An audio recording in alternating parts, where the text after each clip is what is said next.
नमस्कार। राजस्थान की तमाम फटाफट खबरों में आपका स्वागत है। राजस्थान की खबरों के लिए आपसे निवेदन कि यदि आपने हमारे चैनल को सब्सक्राइब नहीं किया तो कृपया करके आपके अपने चैनल को सब्सक्राइब करना ना भूलें। आप सब्सक्राइब करते हैं तो हमें हिम्मत होती है सही और समीक्षक खबरें आप तक पहुंचाने की, वरना मीडिया किस तरह की खबरें आप तक पहुंचाता है वह आप अवश्य जानते हैं। फिर भी आपको थोड़ा फर्क पड़ने लगा है क्योंकि आप पलट पलट कर उन खबरों को भी देखते हैं जिनसे आपके बच्चों की बेरोजगारी, बढ़ती महंगाई या बढ़ती शिक्षा, महंगी शिक्षा होती पर भी आप देखने लगे हैं, चर्चा करने लगे हैं। तो क्या है आज की बड़ी खबर राजस्थान की? जी हाँ, हर कोचिंग सेंटर में क्या आप अपने बच्चे को भर्ती कराते समय या एडमिशन दिलाते समय यह देखते हैं कि उस कक्षा में कितने छात्र बैठ सकते हैं, कितने छात्रों को बैठाया जाएगा, क्या सुविधाएं वहां मिलेगी, क्या सुविधाएं नहीं मिलेगी।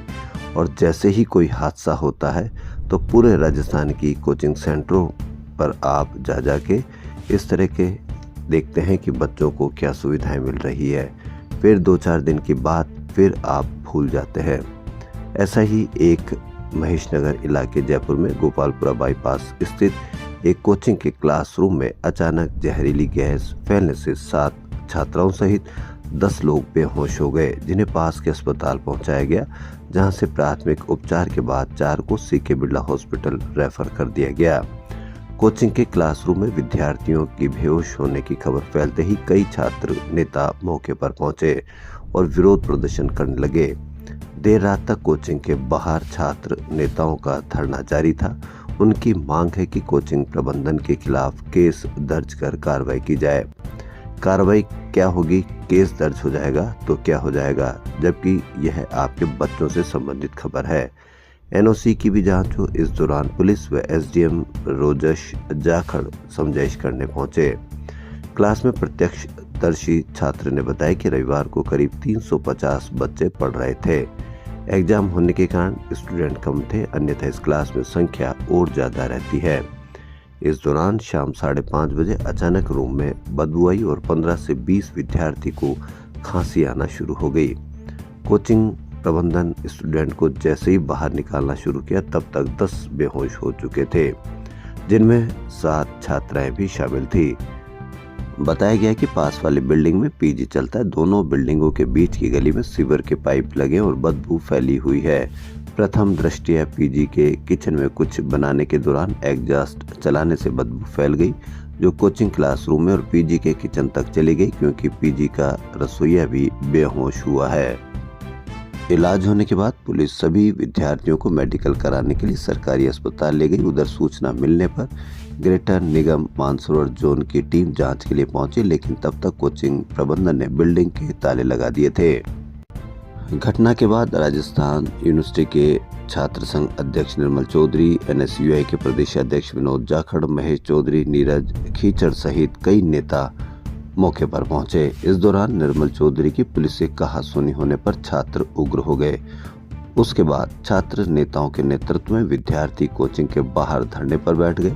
इसके बाद कानून व्यवस्था बनाए रखने के लिए एडिशनल डीसीपी ललित किशोर शर्मा के नेतृत्व में आधा दर्जन छात्रों के एसएचओ और अतिरिक्त जाब्ता लगाया गया है। जयपुर में चित्रकूट इलाके में रहने वाले एक बजरी कारोबारी को गैंगस्टर लॉरेंस बिश्नोई गैंग के नाम से धमकी भरा कॉल कर 5 करोड़ रुपए की रंगदारी मांगने का मामला सामने आया है। पीड़ित व्यापारी ने 14 दिसंबर को कमिश्नरेट के साइबर क्राइम थाने में यह रिपोर्ट दर्ज करवाई कि वह बजरी का कारोबार और होटल व्यवसाय करते हैं और उन्हें इस तरह की धमकी मिली है। राजस्थान रोडवेज में करीब 10 साल बाद खाली पड़े पदों पर भर्ती होने जा रही है। रोडवेज प्रशासन की अनुशंसा के बाद राजस्थान कर्मचारी चयन बोर्ड ने 500 पदों पर भर्ती के लिए विज्ञापन जारी कर दिया। हालांकि रोडवेज में महज 500 नए पदों पर भर्ती किए जाने को लेकर कई सवाल खड़े हो रहे हैं, क्योंकि उसके बाद भी 5 गुना से अधिक पद खाली पड़े हैं।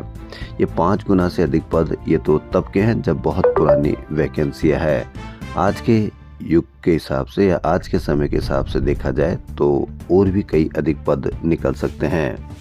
पिंक सिटी की Akshita Maheshwari women premiere league में सेलेक्ट होने वाली राजस्थान की पहली क्रिकेटर बन गई है। बेंगलुरु में रविवार को हुए मिनी ऑक्शन में अक्षिता को मुंबई टीम ने 20 लाख रुपए के बेस प्राइज पर अपने साथ जोड़ा। झालावाड़ के पीपाजी का बाग मानपुरा निवासी विष्णु प्रसाद कहार ब्रेन डेड के बाद 3 लोगों को जीवन दान और 2 को आंखों की रोशनी दे गए। राजस्थान में पहली बार हेलीकॉप्टर से अंगों को जोधपुर जयपुर पहुंचाया गया। युवक के किडनी, लीवर, हार्ट और लंग्स जैसे प्रमुख अंग जोधपुर एम्स और जयपुर एसएमएस अस्पताल पहुंचाए गए। जोधपुर एम्स में 32 साल के युवक में लीवर, 1 किडनी ट्रांसप्लांट हुआ, जबकि हार्ट, लंग्स और 1 किडनी एसएमएस जयपुर में ट्रांसप्लांट की गई।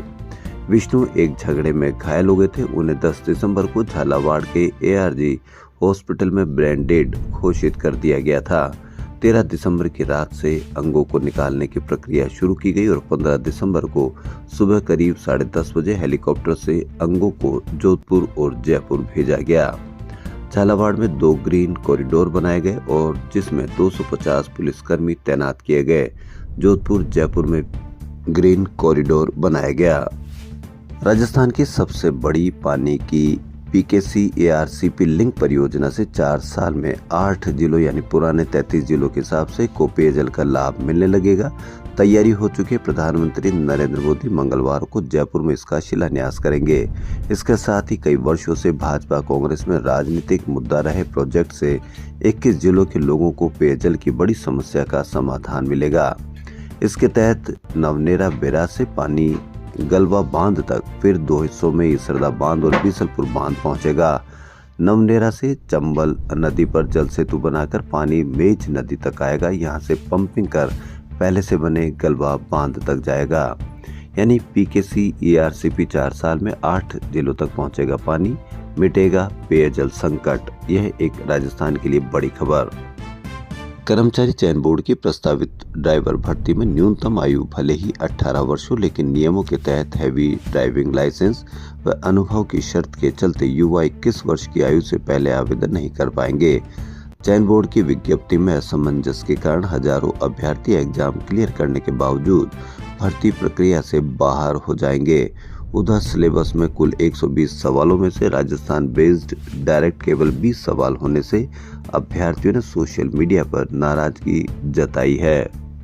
संयुक्त किसान मोर्चा और किसान मजदूर मोर्चा के आह्वान पर पंजाब को छोड़कर अन्य राज्यों में आज ट्रैक्टर मार्च निकाला जाएगा। किसान नेताओं ने कहा कि 16 दिसंबर को जिला और तहसील स्तर पर बड़े ट्रैक्टर मार्च किए जाएंगे।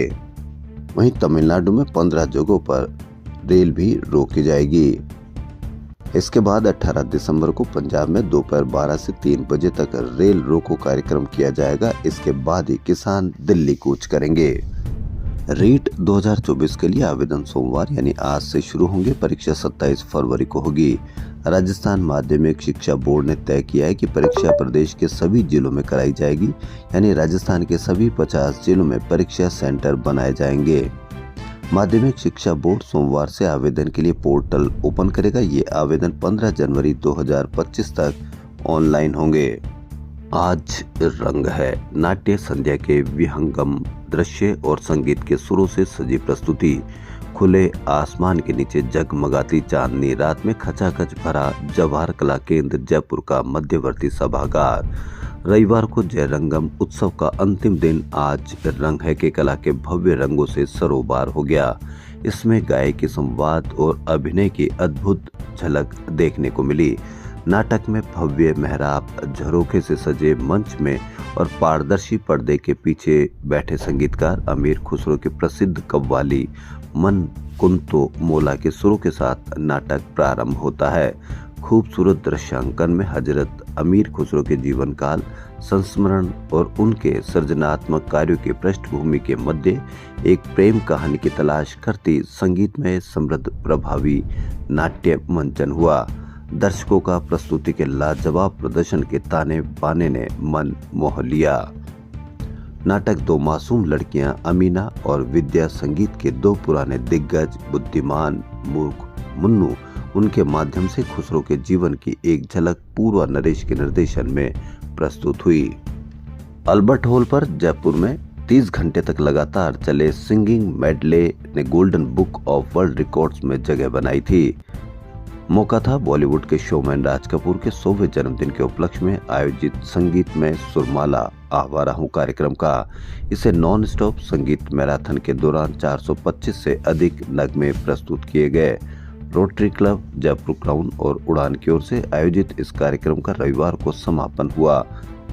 जयपुर में रविवार की सुबह Vedanta pink city half marathon यानी VPCAHM 2024 का आयोजन हुआ। इस वर्ष की मैराथन ने रन फॉर जीरो हंगर अभियान के तहत 1 लाख से अधिक लोगों और एनिमल्स के लिए भोजन जुटाया।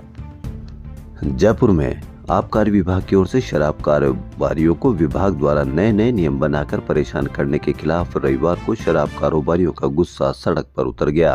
सरकार की दोहरी नीतियों के विरोध में राजस्थान भर के शराब व्यवसायी जयपुर में इकट्ठे हुए।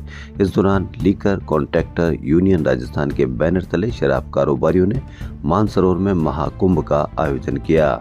महाकुंभ में वक्ताओं ने कहा कि सरकार की दुकानों से सरकार को कमा कर देने के चक्कर में कारोबारी लुट गए हैं, उनकी संपत्तियां नीलाम हो रही है। कांग्रेस शासन के दौरान जब राहुल गांधी की भारत जोड़ो यात्रा राजस्थान में आई तब लिकर कॉन्ट्रैक्टर यूनियन के विरोध का भाजपा नेता डॉक्टर किरोड़ी लाल मीणा और राजेंद्र राठौड़ ने समर्थन किया था। इस कारण कांग्रेस सरकार को नीलामियां रोकनी पड़ी। अब भाजपा सरकार आई तो ठेकेदारों की पुरानी पेनल्टी को लेकर ही नीलामियां शुरू हो गई। उन्होंने चेतावनी दी कि शीघ्र ही मांगे पूरी नहीं की गई तो आंदोलन किया जाएगा। शराब ठेकेदार यूनियन के प्रदेश अध्यक्ष पंकज धनखड़ ने बताया कि शराब व्यापारियों ने राज्य सरकार को 15 सूत्री मांग पत्र सौंपा है।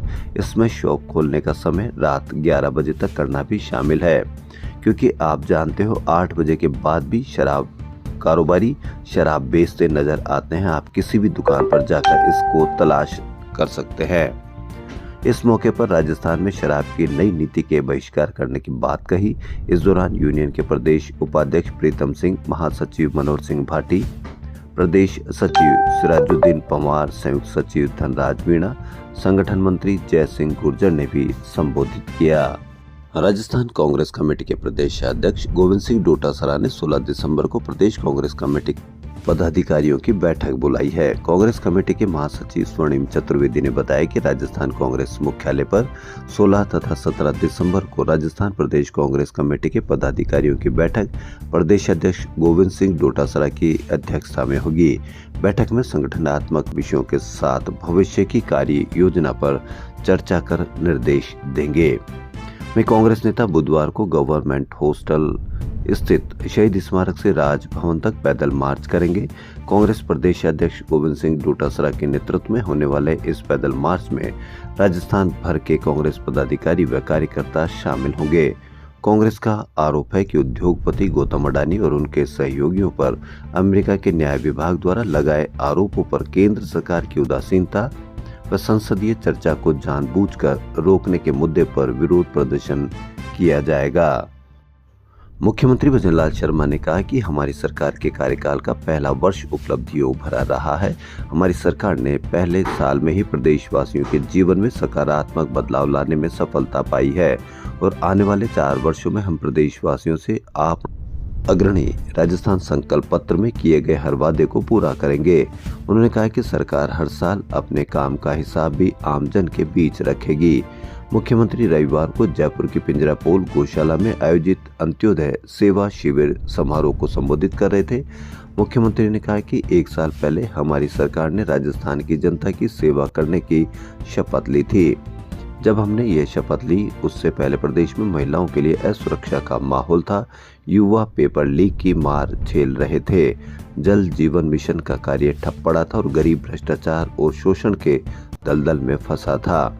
इस 1 वर्ष में हमारी सरकार ने प्रदेश के विकास को एक नई दिशा देने का प्रयास किया है। मुख्यमंत्री भजनलाल शर्मा के जन्म दिवस पर रविवार को शहर में कई जगह रक्तदान शिविर लगाए गए। साथ ही मंदिरों में कार्यकर्ताओं ने धार्मिक अनुष्ठान भी किए। राजा पार्क स्थित आर्य समाज में हवन भी किया गया। गौशालाओं में गायों को हरा चारा भी खिलाया गया। SMS मेडिकल कॉलेज एवं ट्रॉमा सेंटर में रक्तदान शिविर का आयोजन किया गया। मुख्य अतिथि भाजपा प्रदेश अध्यक्ष मदन लाल राठौड़ रहे। इस दौरान पूर्व सांसद रामचरण बोहरा, एसएमएस प्रधानाचार्य दीपक माहेश्वरी, रजिस्ट्रार डॉक्टर गिरधर गोयल, कार्यकारी अध्यक्ष बलराम चतुर्वेदी और भी कई लोग मौजूद रहे। जयपुर में विजय वर्गीय स्पोर्ट्स एसोसिएशन संस्थान की ओर से अखिल भारतीय स्तर पर आयोजित global Vijayvargiya premier league season 8 T20 cricket championship का आगाज रविवार को जगतपुरा स्थित राइजिंग राजस्थान क्रिकेट एकेडमी पर किया गया। राजस्थान में शीतलहर का दौर 11वें दिन रविवार को भी जारी रहा। सर्द हवाओं के चलते लोगों को गलन का एहसास हुआ। उत्तरी इलाकों में बर्फबारी के चलते मैदानी इलाकों में शीतलहर का असर बना हुआ है। इसी कारण बीती रात राजस्थान के 8 शहरों में न्यूनतम तापमान 3 डिग्री सेल्सियस से नीचे रहे। सबसे कम फतेहपुर में -1.2 डिग्री सेल्सियस रहा। फतेहपुर में लगातार 5वें दिन पारा माइनस में दर्ज किया गया है। माउंट आबू में 1.2 डिग्री सेल्सियस रहा। राजधानी जयपुर में भी रात का पारा 1.1 डिग्री के उछाल के साथ 7.8 डिग्री सेल्सियस दर्ज किया गया। अभी लोगों को शीतलहर से राहत के आसार नहीं है। मौसम विभाग ने 5 शहरों में शीतलहर का येलो अलर्ट जारी किया है। इन शहरों में 19 दिसंबर तक शीतलहर का असर दिखेगा। मरीजों के साथ लापरवाही बरतने और कार्मिकों से बदतमीजी पर मिला नोटिस 2 नर्सिंग ऑफिसर को इतना नागवार गुजरा कि उन्होंने डॉक्टर को कमरे में बंधक बनाकर धमकाया। इसकी जब डॉक्टर ने उच्चाधिकारियों से शिकायत की तो दोनों बंदूक लेकर अस्पताल आ गए और डॉक्टर को तलाशने लगे। ये खबर बांसवाड़ा की। इन्हीं आरोपी की डॉक्टर की शिकायत पर 2 नर्सिंग कर्मियों के खिलाफ लोहरिया पुलिस ने राजकार्य में बाधा के आरोप में केस दर्ज किया है। झुंझुनू की ये पुलिस सिपाहियों के लिए एक बड़ी खबर। कानून व्यवस्था बनाए रखने में दिन रात जुटे पुलिस जवानों के लिए एक सुखद खबर है। झुंझुनू जिले में कार्यरत पुलिस जवानों को नए साल से 15 दिन में एक अवकाश मिलेगा। दरअसल पुलिस जवान दिन रात विभिन्न कामों में जुटे रहते हैं, इस कारण उन्हें साप्ताहिक अवकाश नहीं मिलता। कई बार जवानों को अपने पारिवारिक आयोजनों के लिए भी छुट्टी नहीं मिल पाती है, तो एक बड़ी सराहनीय खबर। राजकीय भगवान दास खेतान अस्पताल झुंझुनू में प्रसव में लापरवाही के मामले में कलेक्टर ने पीएमओ से रिपोर्ट मांगी। इसके बाद पीएमओ ने इस मामले की जांच के लिए 3 डॉक्टरों की कमेटी गठित की है। ये कमेटी सोमवार को जांच कर रिपोर्ट सौंपेगी। परिजनों ने अस्पताल की एमसीएच विंग में डॉक्टर पर जुड़वा बच्चों की डिलीवरी के दौरान शुक्रवार की रात ऑपरेशन बीच में छोड़ने का आरोप लगाया था। महिला के पेट में जुड़वा बच्चे थे। डॉक्टरों ने एक को जन्म कराया और दूसरे की नाल काटकर प्रसव कराने से इनकार कर दिया था। बाद में निजी अस्पताल में दूसरे बच्चे का प्रसव कराया, लेकिन तब तक उसकी सांसें थम चुकी थी। इतनी जबरदस्त लापरवाही आप किस तरह से बर्दाश्त कर सकते हैं। रविवार को प्रसूता व बच्चे को निजी अस्पताल से छुट्टी दे दी गई। इस मामले में कलेक्टर रामोतार मीणा की रिपोर्ट मांगने पर कार्यवाहक पीएमओ डॉक्टर राजवीर राव ने surgeon doctor Ramswaroop Payal, gynaecologist doctor Manisha Chaudhary व medical jurist doctor Sanjay H Rai की कमेटी को संबंधित पक्षों से बातचीत कर सोमवार तक जांच रिपोर्ट देने को कहा है। ये बड़ी खबर। वहीं महिला का प्रसव कराने वाली आकांक्षा सैनी का कहना है कि परिजन अपनी मर्जी से मरीज को इलाज के लिए बीच में दूसरे अस्पताल लेकर गए थे। शहर के मोती सिंह की ढाणी निवासी सहदेव सैनी ने बताया कि छोटे भाई गोविंद की पत्नी अनीता देवी को 13 दिसंबर को अस्पताल में भर्ती कराया। नॉर्मल प्रसव से एक बच्चे का जन्म हो गया। दूसरे बच्चे का जन्म नहीं होने पर डॉक्टर ने प्रसव कराने से मना कर दिया और कहा कि जल्दी से अनीता को दूसरे अस्पताल ले जाओ वरना जान नहीं बचेगी। इस पर किसी भी मीडिया पर कोई चर्चा नहीं है, जबकि क्योंकि यह आपके बच्चों से जुड़ी खबर है, आपके परिवार से जुड़ी खबर है। राजस्थान की खबरों में फिलहाल इतना ही। यदि आपको हमारा चैनल पसंद आए तो लाइक, सब्सक्राइब और शेयर अवश्य करें। धन्यवाद।